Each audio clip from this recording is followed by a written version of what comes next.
Bom dia, gente. Vamos colocar de pé, vamos iniciar o nosso curso de membresia. Sejam todos bem-vindos, amém?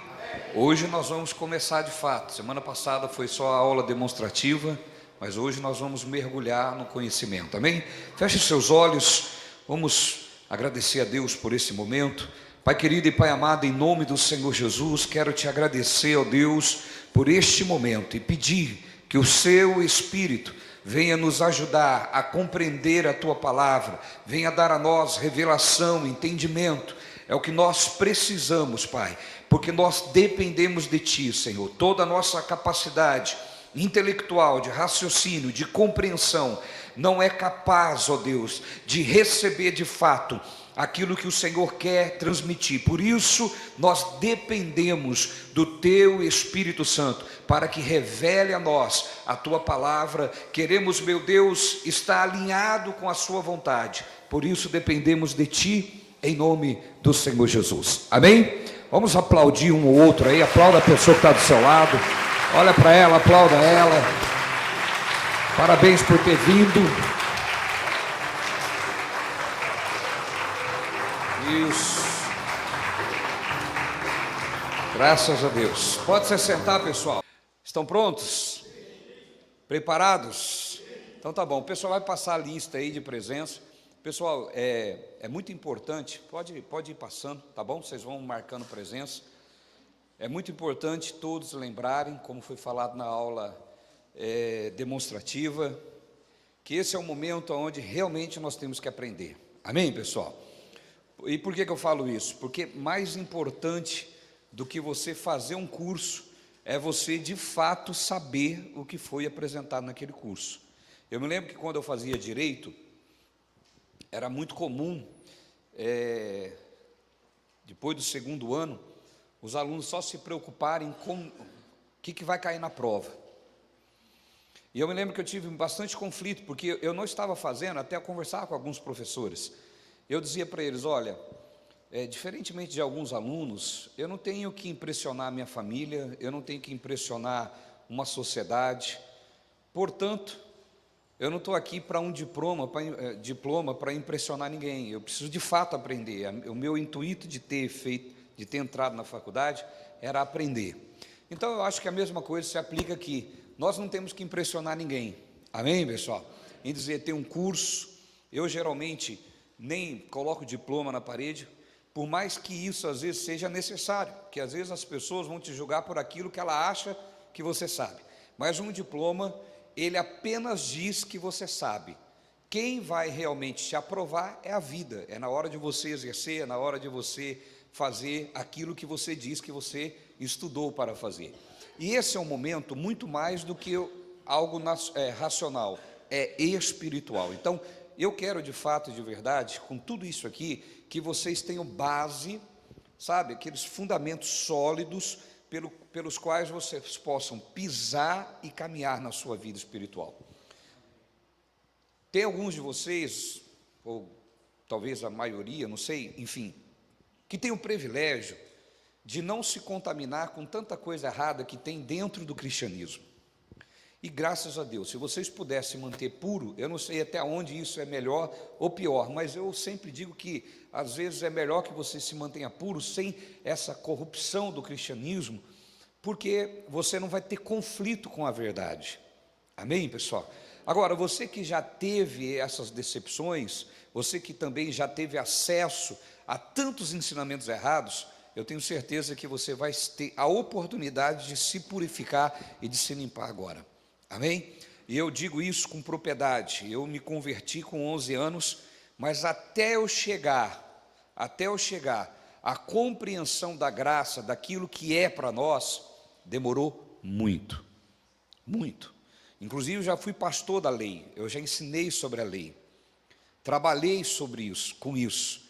Mas eu posso dizer para você que realmente as coisas de Cristo é linda, maravilhosa, mas a graça precisa ser acessada por todos vocês. E eu quero que com esse curso aqui, vocês tenham bases sólidas para poder, aqueles que já foram contaminados com tantas heresias, excluam da sua vida essas heresias, e aqueles que nunca foram, coloque bases sólidas, para que quando chegar a mentira, você saber identificar e não aceitá-las em sua vida. Amém? Estão preparados? Então vamos lá para o módulo 1, a introdução da Bíblia. A introdução da Bíblia.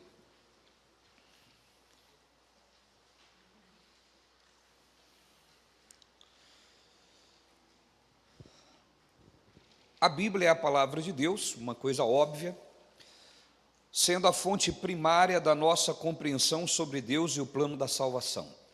Eu começo dizendo que ela é a fonte primária, porque ela não é a única fonte de informação sobre Deus. Amém? Vamos dizer comigo isso. A Bíblia não é a única fonte de informação sobre Deus. Mas o que é isso, apóstolo? Qual outro livro que vai me informar sobre Deus? Livro nenhum. Mas a Bíblia diz que os céus e a terra proclamam a glória de Deus. Eu consigo enxergar Deus e entender Deus quando eu olho para a criação dele. Amém? Mas, se você não tem a fonte primária, você não consegue ter revelações e entendimentos sobre outras coisas. A partir da palavra de Deus, a partir da Bíblia Sagrada, você pode ter outras fontes de informação sobre Deus. Eu posso aqui compartilhar com vocês, e talvez vocês também tenham essas experiências. Quando o meu filho era pequeno, bebezinho, e ali eu consegui ver Deus de forma muito grande na minha relação entre eu e ele. Muitas coisas da nossa relação, Deus falava assim comigo: eu sou assim com vocês. Ou, se você cuida desse jeito, imagina eu olhando para os meus filhos. Então, a Bíblia é a fonte primária, mas não é a única fonte. Amém, pessoal? Vamos lá. Nesse módulo exploraremos a sua natureza, a autoridade e história de formação, além da transmissão e preservação ao longo do tempo. Então, como eu disse na aula demonstrativa, quando nós olhamos para a Bíblia, a sua formação, a sua preservação, nós conseguimos ver dentro desse contexto que ela é a palavra de Deus, ainda que nós não abrimos ela. Para você ter uma ideia, nesse momento onde o mundo está perseguindo o cristianismo, como já aconteceu outras vezes, nós às vezes, eu começo a ver alguns pastores muito preocupados com essa perseguição, e aí eu fico até admirado de ver a preocupação desses pastores. Eles saem brigando, eles saem falando, é um desespero, que vão acabar com a gente, vão acabar com o cristianismo. Sabe por que toda essa força, todo esse desespero? Porque eles se colocam no lugar que não é deles. Nós não temos poder de preservar a Bíblia. Não adianta existir combate nosso para preservar a Bíblia, mas também não adianta existir omissão. Quando eu falo sobre uma coisa, eu não estou também dizendo que temos que agir o contrário. Agora, toda essa preocupação, toda essa loucura deles, é porque eles querem preservar aquilo que eles não têm poder de preservar. A igreja não tem poder de preservar as Sagradas Escrituras. E essa não é a única perseguição que a igreja sofreu. Nós estamos sofrendo uma perseguição no mundo. Existe uma agenda progressista que ela quer atacar a igreja. Por quê? Porque a ONU, em 2015, ela criou a Agenda 2030. Não sei se alguém já ouviu falar sobre isso. Essa agenda, ela contém a mudança da forma do mundo ser até 2030. E uma das coisas, e algumas coisas para que haja essa mudança no mundo até 2030, alguma dessas coisas a igreja bate de frente. Logo, o que precisa fazer? Atacar as igrejas. Entendeu? Para você ter uma ideia, a ONU essa semana, ela aconselhou todos os presidentes do mundo a criar uma maneira de obrigar as igrejas fazer, eu vou colocar assim, mas não é bem assim, né? Fazer uma aceitação com relação ao público LGBT. Então, a ONU aconselha que todos os presidentes do mundo criem alguma forma de obrigar as igrejas a fazer isso. E aí o que eu falo para você? Primeiro, a igreja verdadeira, ela está preocupada em salvar, e não preocupado com a agenda. O que nos move não é a ideologia, não é a agenda do mundo. Eu não tenho que me preocupar em combater LGBT e nem não combater LGBT, porque a salvação, ela é libertadora para todas as pessoas. Amém, pessoal? Jesus, ele liberta todas as pessoas. Então, o meu combate não é contra esse e contra aquele. Não. Por quê? Porque a pessoa, ela não se perde, ela não perde o reino de Deus, ela não deixa de ser salva por aquilo que ela faz. Coloca isso no coração de vocês. Então, uma pessoa não vai se perder por aquilo que ela faz. Entendeu? Como nós estamos num seminário, eu vou ser bem claro. Uma pessoa homossexual não vai para o inferno porque é homossexual. Entende? Está entendendo ou não? Ah, mas ela é homossexual, por isso ela vai se perder. Não. Você precisa entender que ela é homossexual porque ela não é a criatura, o filho de Deus, criado à imagem e semelhança de Deus. Ou seja, porque ela não é salva, ela pratica as coisas que pratica. Conseguiram entender a inversão das coisas? Então ela não vai se perder porque ela tem esses atos, mas ela tem esses atos porque ela está perdida.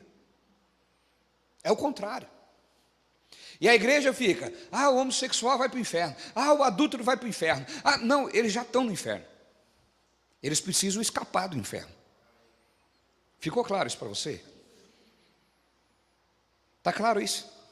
Esse é um seminário, eu preciso que esteja claro. Amém? E por que nós abrimos lá? Eu vi gente fazendo cara de, eu vou falar agora, quem já fez seminário comigo sabe o que eu vou dizer. E eu vou explicar para vocês. Eu vi gente fazendo cara de vaca na porteira nova. Já viu vaca na frente da porteira nova? Fecha os vitrô, por favor. A vaca na frente da porteira nova é assim, ela passa naquele caminho todo dia, então ela sabe como que é. Um dia tem uma porteira nova, ela olha para a porteira e faz assim, ó. Tipo assim, ué. Estou chamando ninguém de vaca, amém? Amém, pessoal? Mas eu vi que gente, quando eu falei que o camarada não vai para o inferno por isso, fazendo cara de vaca na frente da porteira nova. Eu vou explicar rapidinho, porque não faz parte da matéria, mas eu só estou mostrando isso aqui para mostrar a preservação da Bíblia. Ninguém vai para o inferno por aquilo que ele faz, de errado. Mas preciso entender que todos nós nascemos separados de Deus e com a tendência de fazer coisas erradas. Então assim, se existe um destino, todos nós tínhamos o mesmo. Nós estávamos destinados ao inferno. Jesus veio para nos desviar desse destino. Presta atenção nisso. Ninguém nasceu para ir para o céu. Quem nasceu para ir para o céu foi Adão e Eva, e eles jogaram isso fora. Céu, depois durante o processo aqui eu ensino o que é isso, céu. Amém? Tem gente que pensa que o céu é flutuando lá no céu. Que ele vê o céu onde o avião vai, ele pensa, é lá. A gente vai aprender sobre isso. Então, entenda uma coisa, todo o resto da humanidade nasceu destinado à destruição. A palavra de Deus diz, todos nós nascemos em pecados, destituídos da glória de Deus. Tanto é, que é muito lógico, Jesus veio para quê? Para salvar a humanidade. Ora, se ele veio para salvar, todos nós estávamos perdidos. Ok, pessoal? Então entenda uma coisa, não é o que a pessoa faz que condena ela, mas o que ela faz revela se ela está condenada ou se ela está salva. O ato de eu ter Jesus dentro de mim, mudando as minhas ações, entenda, vai fazer com que essas ações demonstrem que dentro de mim existe uma semente que está produzindo frutos. Se essa semente produz fruto para a glória de Deus, é Deus que está dentro de mim, trabalhando. Se não é, é a minha natureza caída. Amém? Então, as pessoas e as igrejas ficam perdidas. Olha lá o que fizeram, agora vão obrigar as igrejas, o governo vai obrigar as igrejas a fazer. Meu irmão, a igreja não está preocupada com isso. A igreja verdadeira não se preocupa com ações das pessoas. Ela se preocupa em levar o evangelho, porque o que pode transformar as pessoas é o evangelho de Jesus Cristo. Consegue compreender, sim ou não? E aí não existe grau de pecado. Obviamente que alguns pecados são mais, dá mais problemas. Mas porém, todos são pecados que revelam a natureza do homem. Ficou claro isso para vocês? Então não é a igreja que tem que lutar para preservar a Bíblia. Pensa na época de Roma, que Roma estava dominando todas as coisas. Meu irmão, se matavam cristãos diariamente. Quem tinha que lutar para preservar o cristianismo? Eram os cristãos? Não é Deus quem preserva isso. Ele diz: eu velo para cumprir a minha palavra, e passarão céus e terras, mas a minha palavra não se passará sem que se cumpra. Só tem um jeito da Bíblia deixar de existir: quando ela se cumprir. Então sou eu que preservo a Bíblia? Sou eu que tenho que defender o Evangelho? Não. Eu tenho que levar o Evangelho.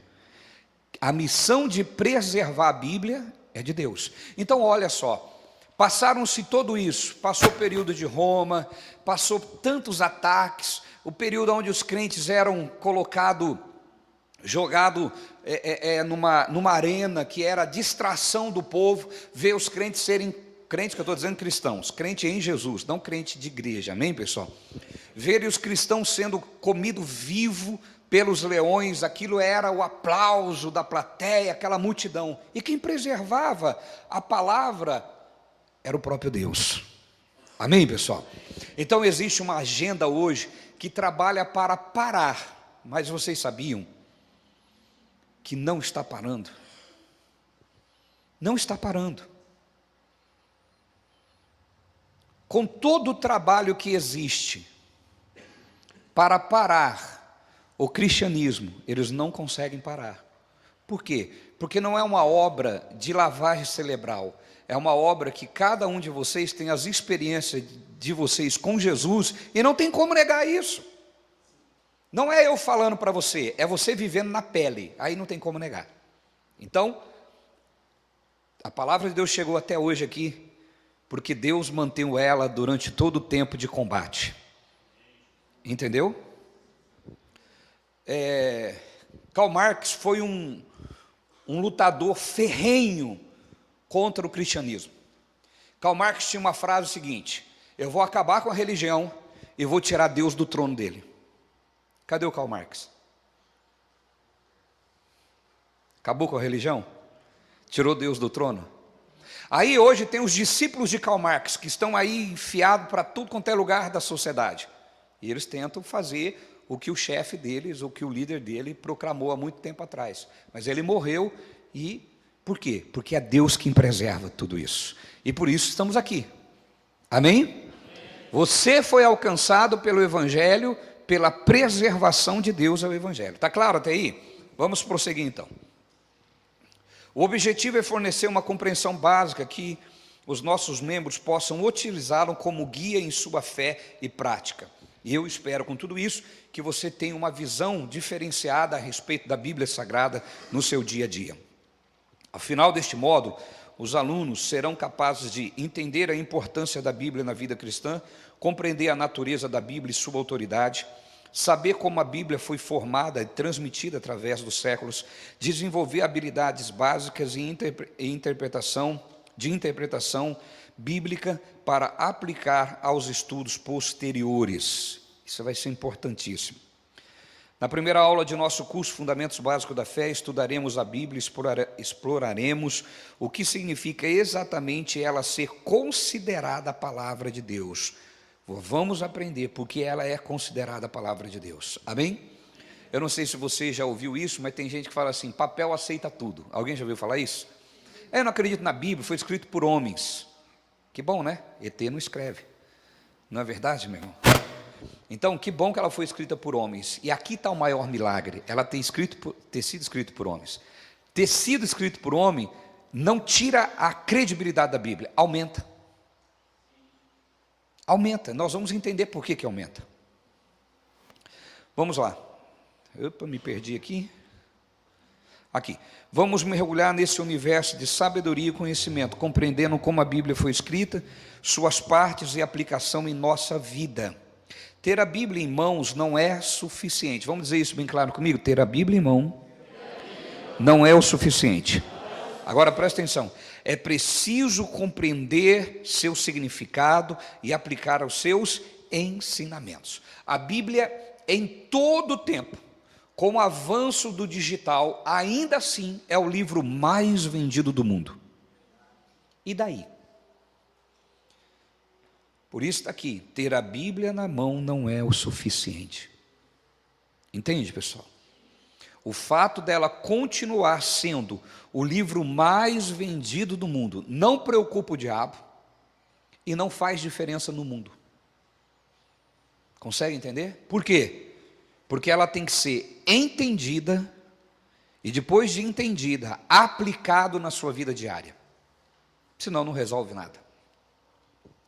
Acreditamos que a Bíblia é a palavra de Deus porque ela foi inspirada pelo Espírito Santo. Coautores humanos escreveram as Escrituras de acordo com a vontade divina. Ela não é apenas uma obra literária humana, mas uma revelação divina. Então entenda uma coisa: o autor da Bíblia é Deus. Amém? Diga assim: Deus é o autor da Bíblia. Então, quando te perguntar quantos autores tem a Bíblia só tem um autor. Mas ela tem vários coautores.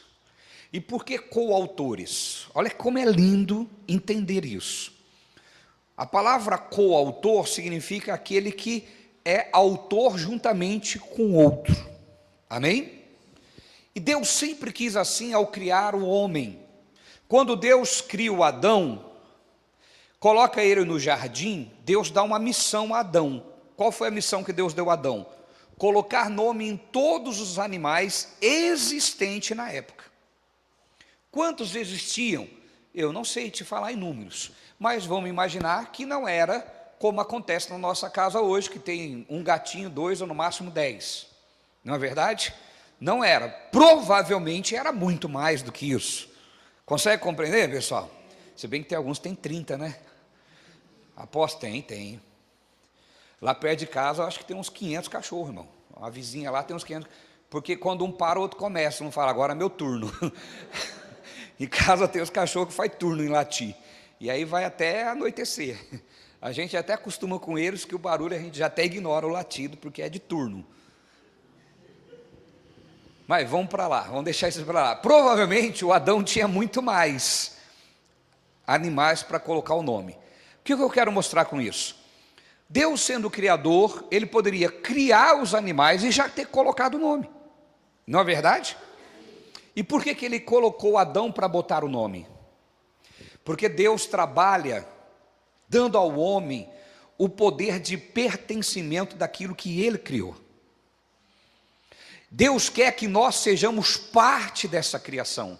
Por quê? Porque nós fomos criados à imagem de Deus. Amém, gente? Então o Adão colocou os nomes. Agora, mais do que colocar o nome, presta atenção nisso, grava isso, para você entender a capacidade em que Deus criou o homem. Mais do que colocar o nome, o Adão, quando deu ao nome, eu vou dizer uma linguagem aqui para você entender. Ele criou, quando ele deu o nome, entre aspas, tá? O temperamento ou o instinto daquele animal que ele colocou o nome. Consegue compreender? Ficou claro isso para você? Então, ele não só colocou o nome burro, estou dando um exemplo, tá? Cavalo. Não. Ele não só colocou o nome, esse nome estava declarando também a existência do instinto daquele animal. Ficou claro? O que o Adão foi? co-autor ou co-criador. Consegue compreender? Quando Deus colocou Adão no Éden, lá não tinha cadeira, correto? Tinha ou não? Tinha cama, tinha sofá, mas tinha o que lá? Matéria-prima. Quem inventou a cadeira? Foi Deus? Foi o homem. Então você percebe que Deus, ele coloca a matéria-prima e o homem evolui nisso. Amém, pessoal? O homem não consegue evoluir do nada, ele precisa ter uma base que foi criada por Deus. Amém? Então, da mesma forma, a Bíblia Sagrada tem um autor e vários coautores. Por que coautores? Porque Deus, ele inspirou a Bíblia Sagrada. A Bíblia Sagrada não é um ditado. Repita isso comigo. A Bíblia Sagrada não é um ditado. Amém? Deus não ditou a Bíblia. Deus não disse assim, ó, escreva assim, e foi ditando. O que Deus fez? Inspirou. Repita comigo. Inspirar. Então, vamos pensar comigo. Se ele inspirou, Deus colocou na Bíblia Sagrada conteúdos participantes da vida daquele que ele inspirou. Vou tentar ser mais simples. Se Deus me inspira a fazer algo, dentro disso que eu faço, existem coisas que são da minha personalidade, e Deus não arrancou isso. Ficou claro isso para vocês? Então, por que existem outros coautores? Irmão, deixa eu fazer uma pausa. Presta atenção que eu vou te falar. É importante a mente estar aqui. Por isso, dá um cafezinho para ativar o cérebro. Amém? Se você ficar pensando na morte da bezerra, você vai perder a aula. Faça um exercício de você tentar manter a mente aqui. Amém? Raciocinando em cima do que eu estou falando. Se você travar, dar um branco em você, você perdeu. Fica focado. Então, vamos de novo. Quando Deus inspira, Deus permite que parte da minha natureza seja incluído naquilo que Ele me inspirou a fazer. Ok? Vamos imaginar. O Hernani, vou usar o Hernani aqui nessa aula. O Hernani é compositor. Hernani, Deus te inspira. Teria como Deus te inspirar a escrever um funk? Percebe? Vamos imaginar que Deus quisesse fazer isso, tá bom? Mas Deus ia usar o Hernani, Deus ia falar, não, o Hernani não, porque ele não tem isso. Então ele podia até ter uma música ali para dar para o Hernani, mas vai virar o quê? Um pop rock. Vira, Hernani? Viraria um rock. Falando nisso, hoje, sexta-feira foi o dia do rock, né? Hoje nós vamos fazer o louvor do rock. Que o rock é tudo que tem fôlego, louvo do Senhor. Deus é que criou o rock. Amém? Você entendeu o que é inspiração? Deus não pode usar ele para fazer alguma coisa, porque ele não tem conteúdos para isso. Então, o que Deus vai dar para ele está dentro do conteúdo dele. Então, naquilo que ele fizer, que Deus deu, vai estar impresso coisas dele. Por que Deus faz assim? Porque Deus quer que o homem seja coparticipante daquilo que ele faz. Deus não é um ditador que fala assim, faz isso, seja desse jeito. Isso é a religião que prega, mas esse não é o Deus da Bíblia. Quando você lê os escritos do apóstolo Paulo, Pedro fala assim, presta atenção, Pedro fala assim, o que Paulo escreve é difícil de entender. Mas o que Paulo escreve não foi Deus que mandou? E por que ele escreve difícil de entender? Porque não foi um ditado. Deus não falou, escreve assim, vírgula, ponto, na outra linha. Não, Deus inspira e ele escreveu de acordo com as habilidades intelectuais dele. Agora, por que Pedro disse, olha a coisa, vocês estão entendendo o que é a Bíblia Sagrada, né? Por que que Pedro diz que os escritos de Paulo é difícil de compreender? Porque Pedro, ele não teve uma educação no sentido de estudo. Pedro não teve a oportunidade de estudar, então ele não tinha muita capacidade de raciocínio rápido, ele não tinha um intelecto, está entendendo? Então Pedro, quando lia, bugava, ele falava, não estou entendendo nada do que Paulo está falando aqui. Mas não era a Bíblia Sagrada? Ficou claro para você, querido? A Bíblia não é um ditado, ela é inspirada. Portanto, Deus, eu aprendo com isso, que quando Deus faz as coisas na terra, Ele usa conteúdos nossos. Amém? Ele vai usar conteúdos nossos. Por exemplo, vocês acham que Deus me usa? Mas Deus nunca iria me usar para trazer uma mensagem para vocês, dentro de, sabe, aquela mensagem falando calmo, explicando. Deus nunca vai me usar, porque eu não sou assim. Quer dizer que quem fala calmo não é de Deus? Não é isso que eu estou falando. Quando Deus vai falar a alguém que é desse jeito, eu já vi pastor falando, meu irmão, que para mim não dá. É um sono, camarada. Ele prega. Gente, Jesus é amor. Amém? Eu desentala. Mas ele está errado? Não. Como que chama isso? Multiforme sabedoria de Deus. Repita comigo, multiforme sabedoria de Deus. Ele não ganha a mim, mas tem muita gente que só vai se converter por meio dele. Não é verdade? Tem gente que nunca vai se converter comigo. Por quê? Meu irmão, porque eu sou, vamos para cima, vamos arrebentar, você vai vencer, tira o pé do chão. Amém, pessoal? A pessoa vem para mim lá, eu não vou ganhar. Como que não vai ganhar, rapaz? Você vai sim. Agora tem pastor, não vou ganhar. Ô, meu irmão, Jesus te ama. Vamos fazer uma oração aqui. Vamos ficar uma semana orando. Deus vai responder. Eu já morri do coração. Consegue compreender?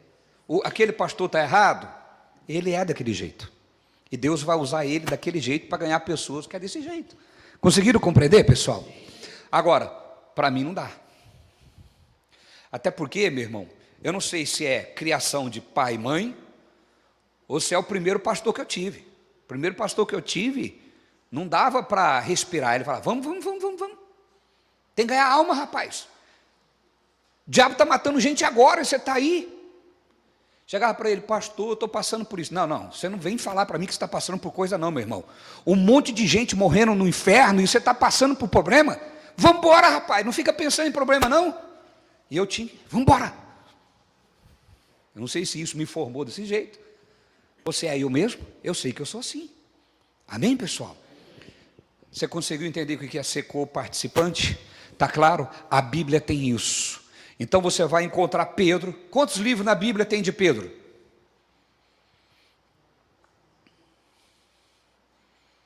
Quantos livros? Buguei, apóstolo, não lembro. Quantos livros está aí na Bíblia? Pedro escrevendo para... Pedro escreveu para Coríntios, para Efésios, para os Romanos, para os Colossenses.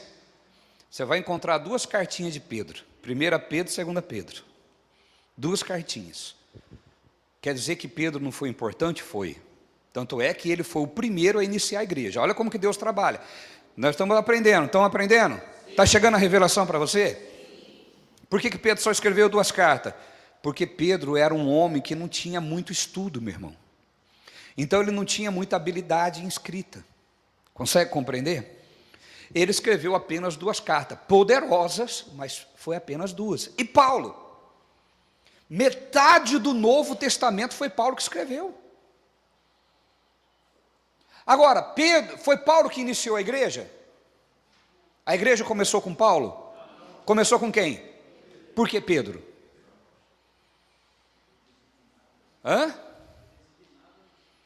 Mas por que Deus designou Pedro?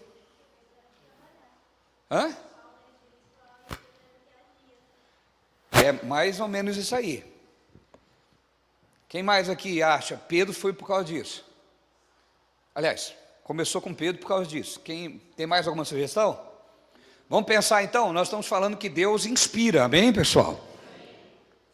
Então olha para Jesus. Jesus tinha Paulo, cara intelectual, que sabia falar, que sabia conversar. Paulo conversava com todo mundo, desde o mais simples até o rei. Paulo conseguia se comunicar com todas as classes sociais. Beleza? Só que Pedro era o quê? Obriguento. Não era obriguento? Pensa comigo.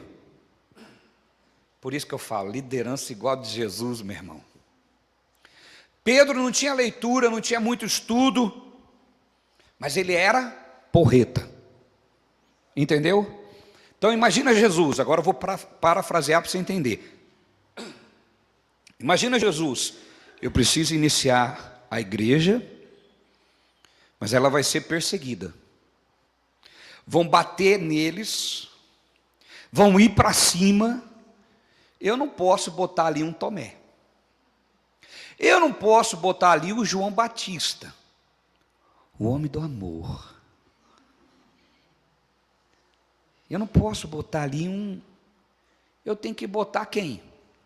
O briguento, porque a hora que o cara chegar, vou para cima da igreja, vai mesmo? Então eu vou para cima de vocês. Conseguiram entender? Parece loucura, né, irmão? Mas Jesus falou: Pedro, você vai implantar a minha igreja. Pedro não negou Jesus? Negou ou não negou? Jesus chega para Pedro e olha para ele e fala assim: Pedro, tu me amas? O que o Pedro fala? Olhou para ele de novo: Pedro, você me ama? Terceira vez: Pedro, você me ama? Ele não falou sim, senhor, não. Terceira vez ele falou: o senhor sabe que eu te amo. Percebeu? Camarada era porreta, irmão. Amém, pessoal? Pedro, você me ama? Eu te amo, Senhor. Pedro, você me ama? Eu te amo, Senhor. Pedro, você me ama? Tu sabes tudo, tu sabe que eu te amo. Amém? O cara era valente ou não era? O que Jesus falou para ele? Se você me ama, então para de frescura e cuida das minhas ovelhas. Para de ficar chorando aí, caiu, levanta e vamos embora. Conseguiram compreender? Esse é o jeito de Deus, digam glória a Deus. Conseguiu entender? Então não tem como negar a existência da Bíblia Sagrada. Amém, pessoal? Coisa linda a Bíblia Sagrada. Então ela não é um livro de religião. Ela é o nosso manual de existência. Com ela nós aprendemos muita coisa. Digam glória a Deus. Vamos prosseguir aqui. A Bíblia é única e incomparável, contendo uma mensagem de amor e salvação que não se encontra em nenhum outro lugar. Através dela, conhecemos a Deus e entendemos seu plano para a humanidade. Digam glória a Deus. Ela é um guia para nossas vidas, ensinando-nos a viver em harmonia com Deus e com os outros. Ficou claro? Ela regula a nossa relação. Ela é uma cruz. Ela regula a nossa relação com Deus e regula a nossa relação com os iguais, um com o outro. Amém, pessoal? A Bíblia Sagrada tem esse poder de colocar a forma que nós devemos viver com relação a Deus e com relação aos humanos. A cruz é a salvação. Digam glória a Deus. Ela é um guia para as nossas vidas, ensinando-nos a viver em harmonia com Deus e com os outros. Suas histórias, parábolas e ensinamentos são atemporais e relevantes até os dias de hoje. Ela não está fadado a ficar preso a uma geração passada, a um século passado. O único problema de fazer a aplicação da Bíblia nos dias atuais é não entender, como nós vimos na primeira aula, a relação a respeito da cultura em que ela foi escrita, porque muitas linguagens estão se referindo à cultura da época. Amém, gente? Como eu disse aqui, um versículo que foi muito mal entendido durante anos na igreja. É mais fácil um rico passar, é mais fácil um camelo passar por fundo de agulha do que um rico entrar no céu. E aí então se pregava que a riqueza, Deus é contra a riqueza. Esses dias até vi, hoje nós vivemos um tempo onde satanista quer pregar o evangelho, aonde ateu quer pregar o evangelho, aonde pessoas que não servem a Deus quer pregar o evangelho.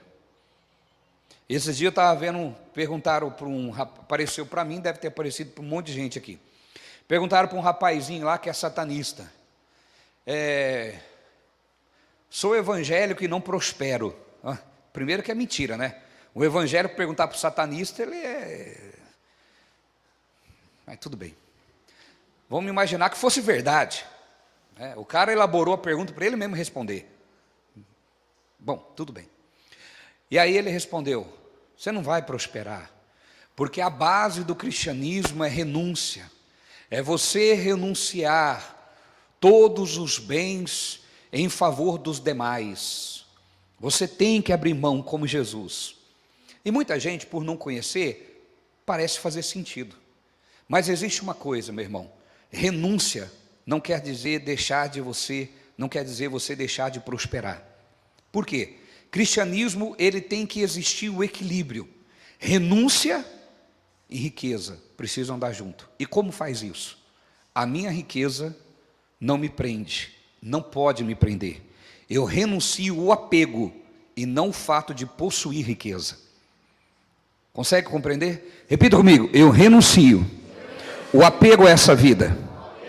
Conseguiram compreender? A renúncia não é deixar de ter.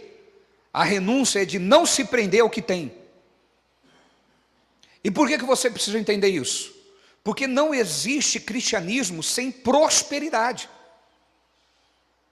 E aí o diabo quer atacar isso. Por quê? Porque atacando a prosperidade, e aí inventaram um tal de evangelho da prosperidade. Eu não prego o evangelho da prosperidade, eu prego. Porque não existe evangelho da miséria. O evangelho de Cristo é o da prosperidade. Agora, muitos pastores intimidados com os ataques dizem: eu não prego o evangelho da prosperidade. E qual que você prega? Da miséria? Então você prega o evangelho do diabo. Eu prego o evangelho da prosperidade. O que eu não prego é o evangelho do apego à riqueza. Consegue compreender, sim ou não? Não tem como, meu irmão, você falar em implantação de igreja, não tem como você falar de salvação sem não falar em muito recurso. Então o que Deus quer com isso? Que você prospere muito. Olha para o irmão que está do seu lado e diga assim: Deus quer que você seja rico mesmo, que você tenha muitas posses, muitos recursos, mas que não seja apegado a isso. Por quê, meu irmão? Se a igreja entender que Deus quer que você prospere, você precisa de muito recurso. Se você entender isso, você está entendendo o plano da salvação. Por quê? Presta atenção.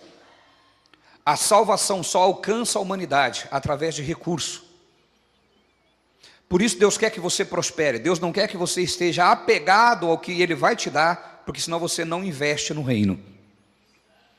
Mas Deus quer que você seja o primeiro a desfrutar daquilo que Ele vai te dar. Diga comigo: eu sou o primeiro a desfrutar do que Deus tem para me dar. Só que você não pode ficar apegado a isso. Amém? Então Deus quer que a igreja seja muito rica. Deus nunca foi contra a riqueza.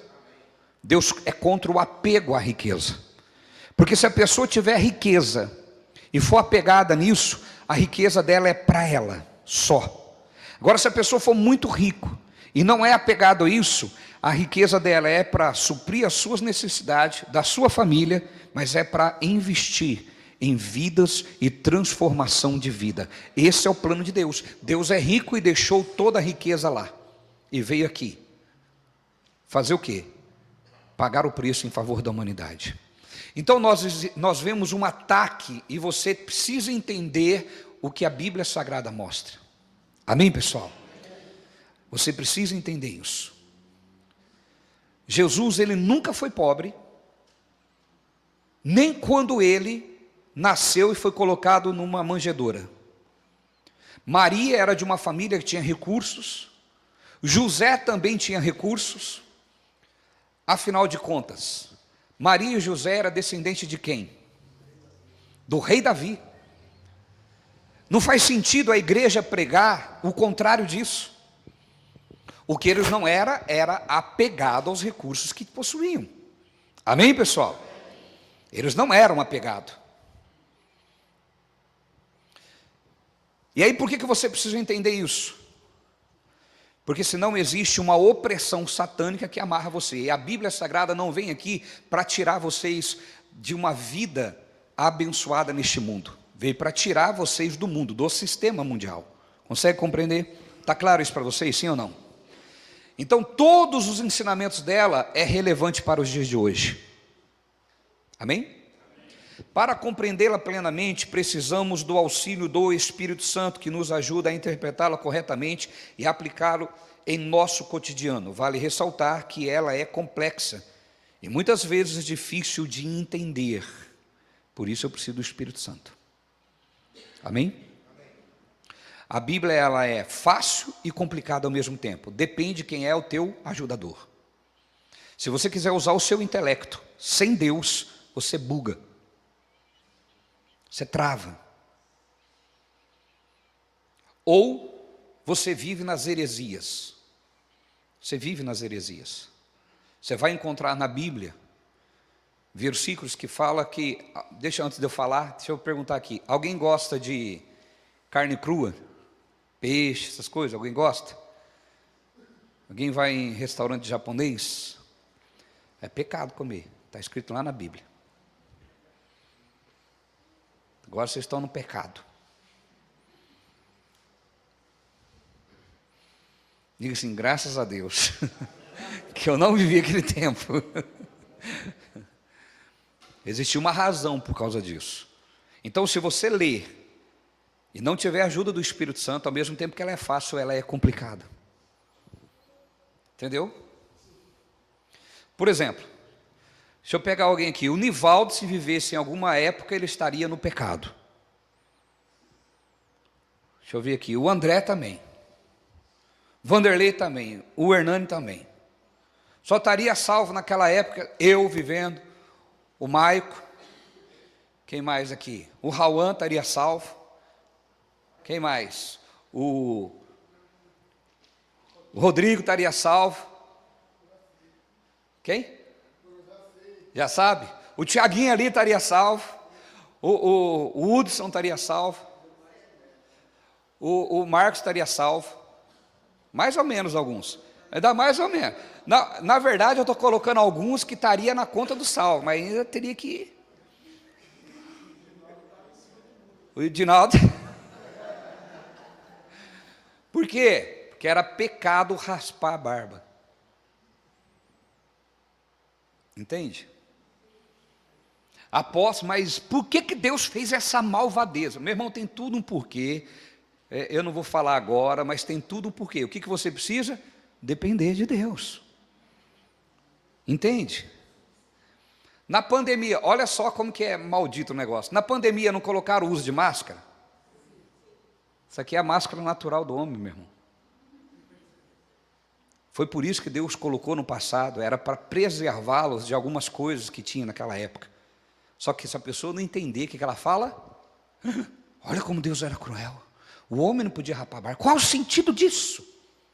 Por isso nós precisamos entender a história. Amém, pessoal?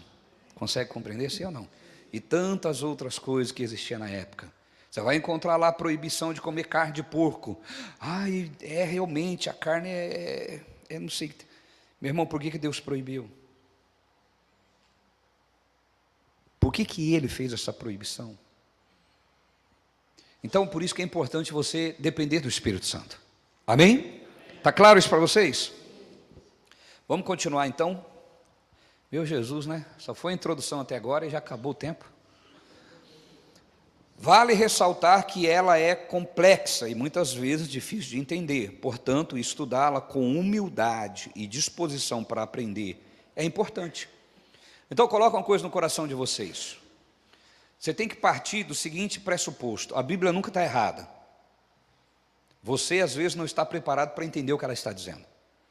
Se você tiver esse entendimento, você nunca vai negar a existência de Deus e a palavra de Deus. Tem gente que lê as coisas e não entende e fala assim, não, esse negócio aí não faz nem um pouco de sentido. Ele não cogita que ele pode não ter capacidade para compreender aquilo lá. Eu vou dar um exemplo para vocês, eu ia até fazer uma publicação, mas eu evito mexer com esse negócio de política. Até porque senão as pessoas vão falar, após já começou, porque ano que vem é eleição. É uma guerra. Mas eu vi um camarada, depois eu posso até compartilhar com vocês, para vocês entenderem um pouquinho o que eu estou falando. Naquela tal de CPI que tem lá em Brasília, chamaram um cara muito intelectual. E uma senadora fez uma pergunta para ele. Meu irmão, a mulher demorou mais de 3 minutos para entender que ele estava chamando ela de burra. Ele começou, na história de tal, acontecia isso e era aquilo, e não sei o que tem, e a pessoa, às vezes ela está num território que ela não consegue enxergar, o território, a visão que ela tem é limitada para enxergar aquele território. Aí ele começou a falar da história no Brasil, né? Quando chegou as caravelas e chegaram no rio lá, os índios olhou para aquilo, não conseguiam identificar que era aquilo, porque eles não tinham informações necessárias na mente deles para raciocinar que aquilo era uma caravela, portanto, ali teriam pessoas que iriam invadir o seu território. Por falta de conhecimento das caravelas, ele não tinha essa informação, eles não entenderam isso. Depois de mais de 3 minutos que ela, eu exijo respeito. Então, o que eu estou querendo dizer com isso? Com a Bíblia Sagrada é a mesma coisa. Às vezes nós não estamos com informações necessárias para compreender alguma coisa que ela está falando. Mas não devemos duvidar dela. Nós temos sempre que partir do pressuposto que ela está certa. Por quê? Como que um livro dura mais de 1.600 anos, demorou para ser escrito? E já dura só o Novo Testamento mais de 2.000 anos. E por mais que o homem evolui, por mais que as coisas evoluem, não consegue dizer que ela é mentira. Eles dizem sem fundamento, eles dizem por dizer, tentam criar uma retórica, porque não importa a verdade, importa o discurso que seja aceito como verdade. Só que mesmo assim não cola, porque eles não conseguem apagar as experiências que cada pessoa tem com Deus. Amém, pessoal? E aí eu quero dar um exemplo aqui para vocês. Quando eu lia lá a passagem de Jonas engolido por um grande peixe, eu bugava.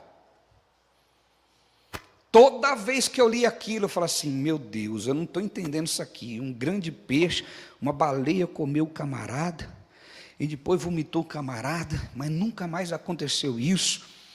Mas tá bom, tá aqui, é verdade, eu não entendo. Fiquei com esse negócio na minha cabeça há alguns anos, até que eu fui estudar.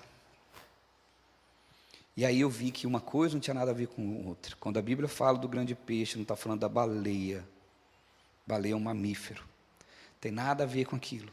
E aí você vai estudar, você começa a entender que aquilo realmente existiu, que aquele tipo de peixe só existia naquele local aonde estava o Jonas. A história prova isso. Então, ou seja, a Bíblia não estava errada. Quer ver um outro exemplo? Deus destruiu Sodoma e Gomorra, não foi? As pessoas dizem que a Bíblia é mentira. Então vamos pelo pressuposto de que de fato seja isso. E o que Deus enviou em Sodoma e Gomorra? Fogo e enxofre, não é verdade? Se você for hoje em Sodoma e Gomorra, a região onde a Bíblia relata que foi destruída, ela está destruída até hoje. E você encontra lá enxofre. Eu tenho um vídeo, eu vou mandar para vocês. A pessoa fazendo um teste, andando assim, ela pega o enxofre, fala, gente, se for enxofre, vai acontecer tal coisa. E acontece, pega fogo. Consegue entender? Então, eles dizem que a Bíblia é mentira, mas não conseguem apagar os fatos. Por isso que eu estou dizendo para você o seguinte, se algo você não compreende, não duvide dela. Sempre leve o seguinte pensamento, me falta informação para compreender esse assunto. Espírito Santo, me ajuda a entender isso. Amém? Quer ver outra coisa que eu sempre bugava, mas eu não deixava de pregar e não deixava de acreditar, só que eu não entrava em detalhes na época. Tem uma coisa que eu sempre digo: o que Deus me revela eu prego, o que Deus não me revela eu creio. Amém? Conseguiram compreender? Aquela passagem que de ano em ano descia um anjo, agitava as águas e entrava, o primeiro que entrava era curado. Eu bugava com isso. Nossa! Aí você vai estudar, você entende que isso nunca existiu. E por que a Bíblia relata isso? Porque era, meu irmão, como um folclore, era uma crença que tinha naquela região. Entende, pessoal? E a Bíblia relata o acontecimento daquela região. E aí você vê as igrejas, você vê as igrejas fazendo campanha disso. As águas que saram, colocam um balde d'água, uma piscina assim. O anjo vai mover as águas agora, e o primeiro que pisar aqui vai ser curado. Fica que nem naquela época. Então o que nós precisamos? Diga comigo, a Bíblia é a verdade. Amém? O que você não entender, diga comigo, o que eu não entender, eu preciso buscar ajuda em Deus. Amém? Vamos só terminar essa parte aqui, e aí eu vou abrir aqui para que vocês façam pergunta dentro do contexto. Vale ressaltar que ela é complexa e muitas vezes difícil de entender, portanto estudá-la com humildade e disposição para aprender é importante. Paciência e perseverança na busca pela sabedoria de Deus são necessárias. Sem esses princípios, poderemos entendê-la equivocadamente e perder a bênção nela disponível. Ela é mais do que um simples livro, é a palavra de Deus revelada aos homens ao longo do tempo. É uma fonte inesgotável da sabedoria divina, que nos guia em nossa caminhada espiritual. Devemos valorizá-la e estudá-la diligentemente para crescer em nosso relacionamento com Deus. Por ser divinamente inspirada, podemos confiar em sua inerrância e infalibilidade. Ela é verdadeira em tudo que ensina e confiável em todas as suas afirmações. A Bíblia é suficiente para nos guiar em todas as áreas da nossa vida. Ela é uma fonte inesgotável de sabedoria e conhecimento, nos ajudando a entender o propósito de nossa existência e a nossa relação com Deus e os seres humanos, como já dito. Ela contém histórias inspiradoras de pessoas que superaram obstáculos com a ajuda divina, além de ensinamentos sobre moralidade, amor ao próximo, perdão e justiça. Ao ler a Bíblia, aprendemos mais sobre nós mesmos e como lidar com as dificuldades da vida. Ela nos encoraja a buscar uma vida significativa, cultivar relacionamentos saudáveis e viver em harmonia com os outros. Meu irmão, isso aqui é crucial.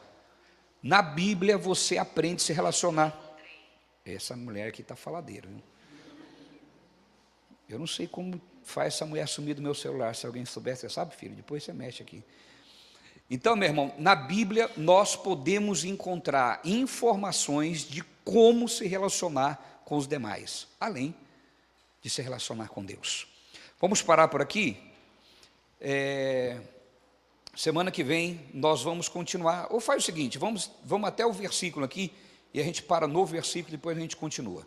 Para experimentar o poder transformador da Escritura em nossas vidas, é necessário meditar nela regularmente. Meditar não é ler, viu, pessoal? Meditar é além de ler, é você ter lido e pensar sobre ela, pensar sobre isso. Não apenas lê-la superficialmente, como muitos fazem. Dedicar um tempo diário para estudá-la com atenção e oração nos ajuda a compreender seu verdadeiro significado e como aplicá-la em nossa vida diária. Ao estudá-la diligentemente, o resultado inevitável é o crescimento em nosso conhecimento e compreensão de Deus e o seu plano para nós. Hebreus 4:12 diz: a palavra de Deus é viva e eficaz, penetrando até dividir alma e espírito, julgando pensamentos e intenções do coração. Amém? A Bíblia Sagrada é a única capaz de dividir a alma e o espírito. Ela penetra profundamente em nós, e você passa a ter consciência do que é o Espírito fazendo do que é a alma sugerindo. E por que que é importante você chegar nesse nível? Porque quando você tem isso bem aguçado, o seu corpo, as suas ações, é sempre dirigida por um dos dois. O que você faz na vida diária é fruto do que a sua mente produz, não é verdade? Você pensa e age. Só que, se a mente está submissa ao espírito, o teu espírito é a parte que conecta com Deus. Deus é espírito e conecta com o nosso espírito. Amém, pessoal? Quando você chega a esse nível, e não é algo para daqui 10 anos, 20 anos, é algo para hoje, para amanhã, você consegue entender quando é algo que está vindo do teu espírito para governar a tua vida, ou quando é algo da tua mente, natural, querendo dominar você e levar você às ações. O que isso implica? Se todas as ações que eu tomo é guiada pelo meu espírito, claro, influenciado pelo Espírito Santo de Deus, a minha vida será abençoada aqui.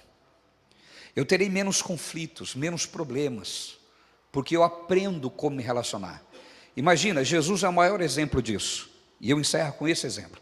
Jesus é o maior exemplo de relacionamento. Como ele se comportava com as acusações, como ele se comportava diante das várias personalidades. Jesus teve 12 discípulos, cada um de um jeito. Como ele se comportava? E aí é comum as pessoas pensar, mas isso é Jesus. Pois é, mas Jesus veio para ser o meu modelo. Ele não veio aqui para bancar uma de herói e para o céu. Ele veio aqui para dizer, é assim que vocês têm que viver. Então, se ele é o meu modelo, ele veio dizer o que eu posso fazer. Ele não veio aqui para mostrar, eu posso e vocês são pobres, miseráveis, derrotados e não podem. Pelo contrário. Jesus, ele vem regular a vida humana. Porque o homem não conseguia mais porque estava caído. Amém, pessoal? Então, como que Jesus tinha habilidade de mexer com várias pessoas? Como que vinha isso dele? Por que ele tinha isso? Quando vinham os acusadores, como ele se comportava? Então, quando eu tenho Jesus como meu modelo, eu passo a melhorar meu jeito de viver. Estão me acusando, como que eu devo me comportar? Como Jesus se comportava. É mais ou menos assim, vou falar uma linguagem. O que vem de baixo não me atinge, a não ser que eu sentar no formigueiro. Entendeu? Do contrário, não vai me atingir. Mas é assim que o ser humano vive. A maioria do ser humano vive preocupado. O que vão falar? O que vão fazer? Estão me perseguindo. Eu preciso dar uma resposta. Eu preciso disso. Não. Jesus, ele não entrava no sistema de ninguém. Jesus, ele estava no controle da sua existência. Consegue compreender? Ele não reagia. Quem reage é dominado. E a maioria de nós somos assim. E como que você vai aprender a nunca reagir? Eu não estou falando nunca se defender. Reação de vida é diferente de defender a sua vida. Consegue compreender as duas coisas? Como que você reage? Aliás, como que você age e não fica reagindo? Tendo a certeza da sua existência. Amém, gente? Como que eu aprendo isso? Com Jesus. Diga assim, Jesus é o meu modelo. Amém? A palavra de Deus diz que nós devemos olhar para Ele e ser transformados segundo Ele. Então Ele veio aqui demonstrar como nós devemos viver. Agora, toda essa consciência de Jesus, de saber quem Ele era, saber por que Ele estava aqui, dava a Ele tranquilidade. E é a mesma coisa que você tem que saber. Quando você conhece a Bíblia, você sabe por que você está aqui. Você sabe que tudo está dentro de um contexto que ninguém pode mudar, porque Deus é o Senhor da tua existência. Ninguém pode mudar o contexto daquilo que vai acontecer na minha vida, a não ser eu mesmo. Portanto, eu não tenho que me preocupar com quem tenta mudar alguma coisa, porque quem preserva a minha vida é Deus. Do mesmo jeito que eu não tenho que combater para preservar a Bíblia, porque é Deus quem preserva, eu não preciso combater para preservar a minha vida. Eu estou dizendo dentro desse contexto, está claro isso para vocês? Porque é Deus quem preserva a minha vida. Quando eu conheço a Bíblia, eu sei a promessa que está comigo. Qual é a promessa que eu tenho básica? A promessa básica na minha vida, na sua vida. Estou falando minha, mas é nossa, ser humano. Não é minha, apóstolo Marcos, é minha, ser humano, que é para todos nós. A promessa básica, Deus disse que é a mesma promessa que estava sobre Abraão. E qual era a promessa que estava sobre Abraão? Abençoarei os que te abençoarem. E agora? Continua o versículo. Abençoarei os que te E? Quem está na minha proteção? Ele está dizendo, camarada, se você crê em mim, descansa.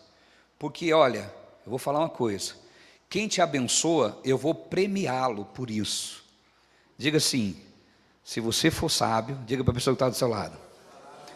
Você vai me abençoar. Todos os dias. Porque você vai ganhar com isso. Amém?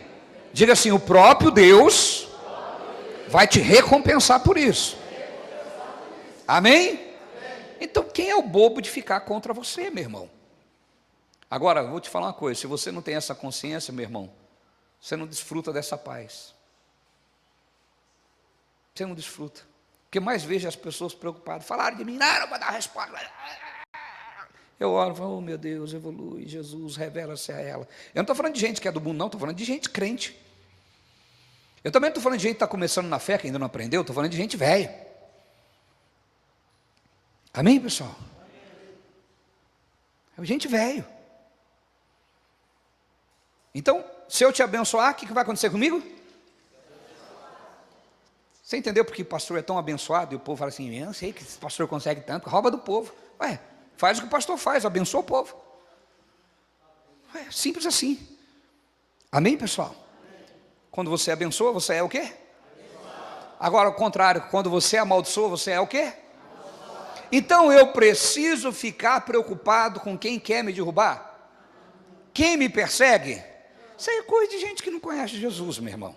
Porque a informação básica é o seguinte, quem vir contra mim, Deus fala, pode deixar que eu compre a briga. Diga assim, papai me ama. Diga, papai me ama. Diga assim, quem vir para cima de mim, se prepara, que eu chamo papai. Amém? Estão na fé ou não? Está mesmo? Então aplauda o seu Deus bem forte.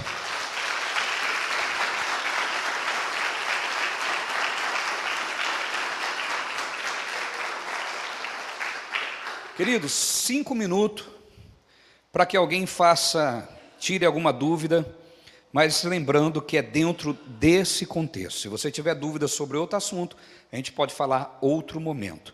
Mas nesse momento alguém tem dúvida, fique à vontade de perguntar e não tenha medo de perguntar, porque às vezes a sua dúvida é a dúvida de outro e vai abençoar outras vidas.